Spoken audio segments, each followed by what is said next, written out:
everyone, welcome back to my channel. My name's Taylin and this is Dietitian with a Mission.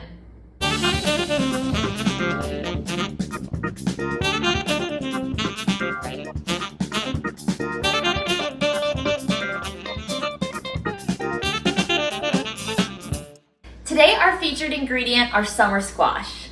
There are so many different types of summer squash, but most people can only think of two: zucchini and crookneck squash or yellow squash. And these two are by far the most popular summer squash, at least in Washington State and North America.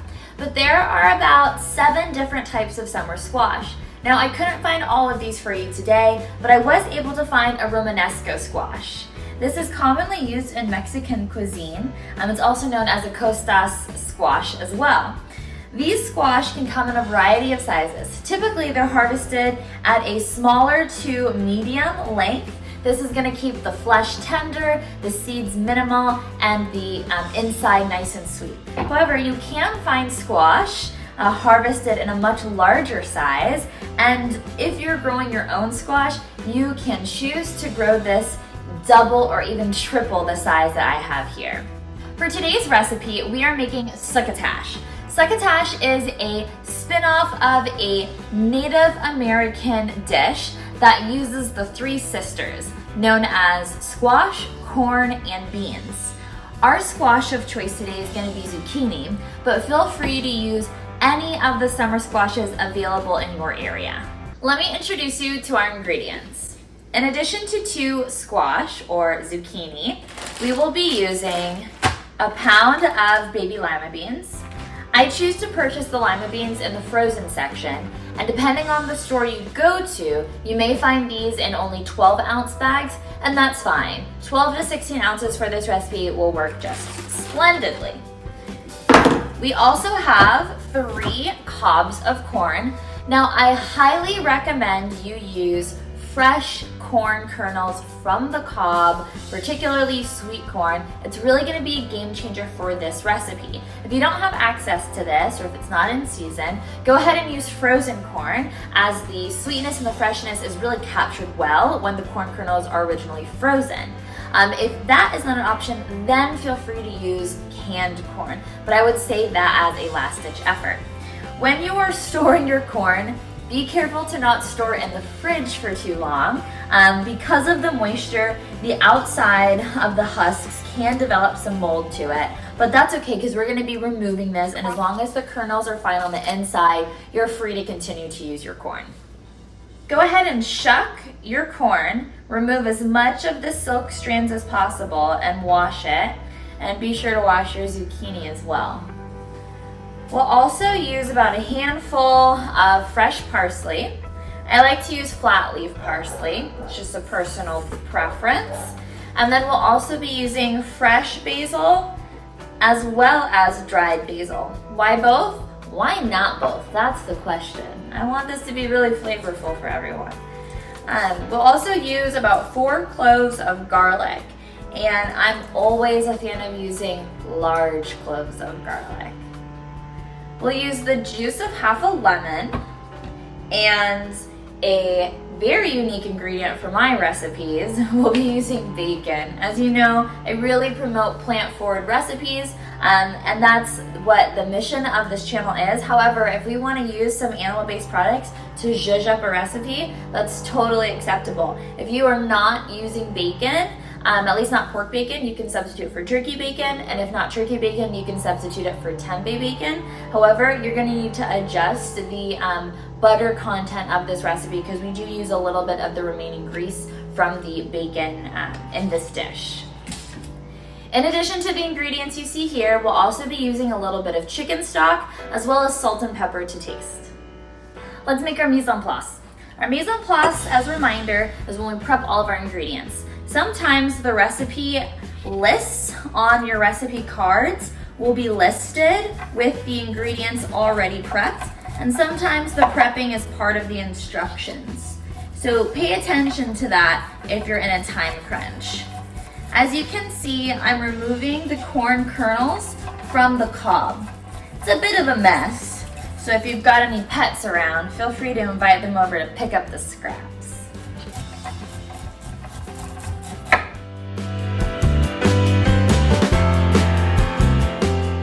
Our corn kernels have been removed from their cob, and I went ahead and just put it in a medium-sized bowl. And we're gonna add to this bowl our lima beans. Very simple. Done. And then we're also gonna add our zucchini and our chopped up garlic. So for the zucchini, there's a couple ways you can do this. If you have just a knife and no mandolin, you're just going to cut off your end. And then I like to cut it lengthwise, so I have 2 halves.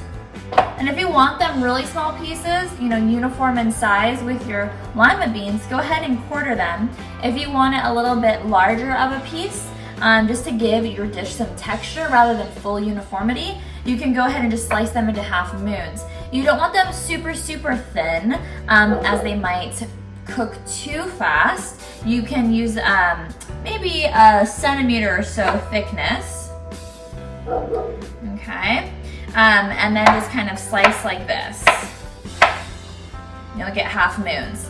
If you've got a mandolin, especially if it's one with various heights of the blade, you can go ahead and take your either half moon, or if you want to do quarters, take that and then just run it along your mandolin, and that will be a very fast way to complete some slicing. However, my mandolin is just uniform in size, there's just one size, and it's gonna make my slices almost too thin for this dish, so I'm not gonna use my mandolin here. Okay, I'm gonna stick with my knife.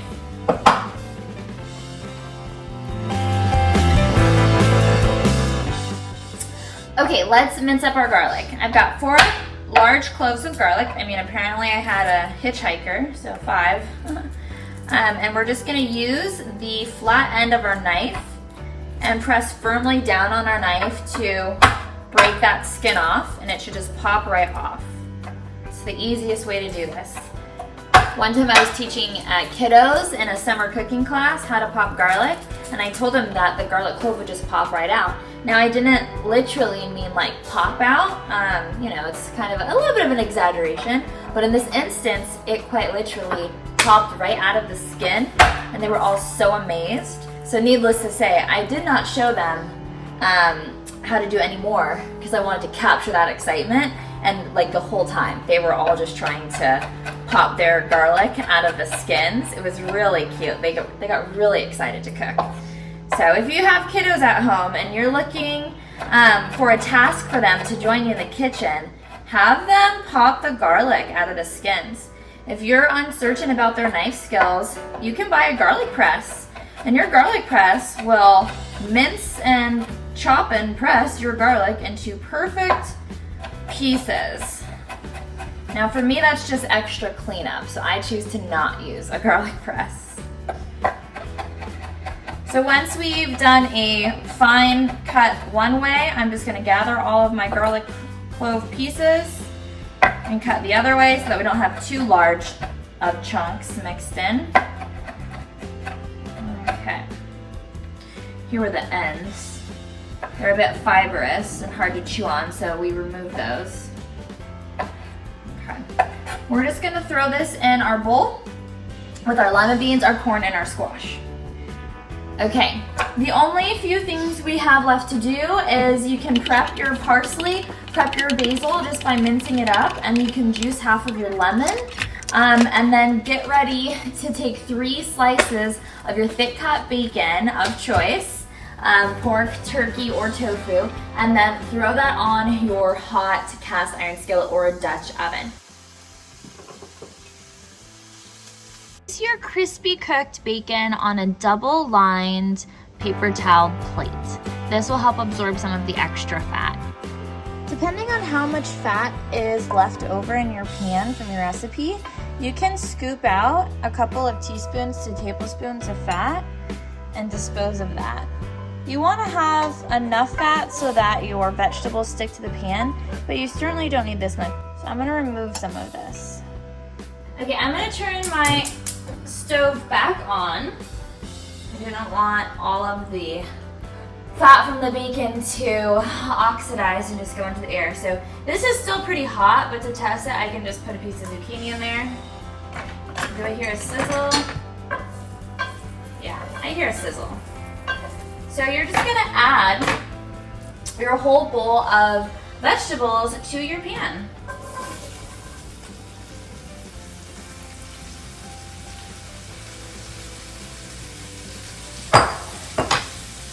Make sure it's large enough to accommodate the entirety of your recipe. Listen to that. It already smells amazing because of the garlic. We haven't even added any of the herbs yet. This is going to be such a delightful dish. You're going to cook this, stirring occasionally for about 10 minutes. What you should see are pieces of the corn and the squash and maybe even the lima beans start to brown a little bit, and everything should be tender. This shouldn't be cooked so long though that it turns into a mush. You do want to have the kind of soft but firm bite of the vegetables. All right, so we are gonna add just a tablespoon of butter. I'm using unsalted butter. I'm gonna chop it up into cubes. And this is gonna keep that nice creamy mouthfeel, but it's also gonna help prevent any sticking or burning to the pan because that's happening as we speak. So I'm just gonna mix that in here. Give it a nice stir. This is optional. You know, if you use all of the bacon fat from your dish, you might not need the butter. You could alternatively go back and add that bacon fat back, but I think the butter gives the dish a nice velvety taste without it being like too porky, I guess. Okay, that's stirred in. Now we're gonna add 1/3 cup of low sodium vegetable stock. Now when I make this dish, I don't think it needs any additional salt to taste, but it is up to each chef. So we're gonna let this cook for a few more minutes until we can tell that the vegetable stock has been absorbed or evaporated and that it's not soupy on the bottom anymore. Shouldn't take too long. If your vegetables are starting to burn or still brown, go ahead and turn the heat down. I was cooking mine on medium high. I'm now going to turn it to just below medium to prevent any further browning. Last step in the cooking phase is I'm going to add some dried basil. How much, you ask? Until your heart says stop. I gave probably about 1, 2, 3, 4, 5, 6, 7, 8, 9, 8 to 10 shakes of dried basil. And I'm doing it while the dish is still really hot so that the basil's flavor and aroma is released. I typically don't add fresh herbs in the cooking process because fresh herbs have a much more delicate flavor and they're sensitive to heat. So you place yourself at risk of burning them. I turned off the heat. I can tell that there's no more broth remaining at the bottom of the dish.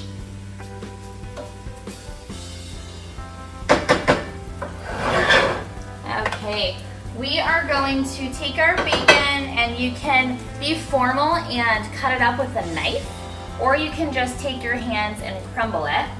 We're gonna mix in our bacon as well as our herbs. And again, with the herbs, you can be formal and measure out, 2 to 3 tablespoons. I'm just gonna do, 3 large pinches of my parsley and 3 large pinches of my basil as well. Mix that in. Oh yeah, it's smelling divine. Let's add the rest of our bacon. And then we're gonna finish it off with a nice drizzle of our lemon juice. The lemon juice really gives the dish brightness, and it also allows you to use less salt in the dish. If you don't already know about salt, fat, acid, and heat in the cooking world, now's a great time because that's exactly what this recipe utilizes. It gets some saltiness from the broth and the bacon. It's getting acid from the lemon juice. It's getting heat from the browning experience of the vegetables on the cast iron skillet. And it's getting fat from the bacon and the butter. And when you have all of these elements in a dish, it really turns your dish from, good to, oh my gosh, so good. Final piece of bacon here, and then we'll be ready to dish up.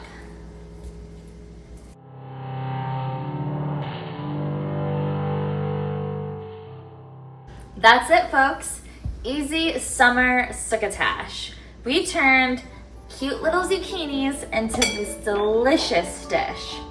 So what do we eat succotash with? Really, the choice is yours. You can eat it as is, as your main meal, or you could pair it with an additional lean protein. So you could choose maybe some barbecue chicken. You could also do a nice piece of grilled fish. I think the fish would be really well tied in with this Native American dish.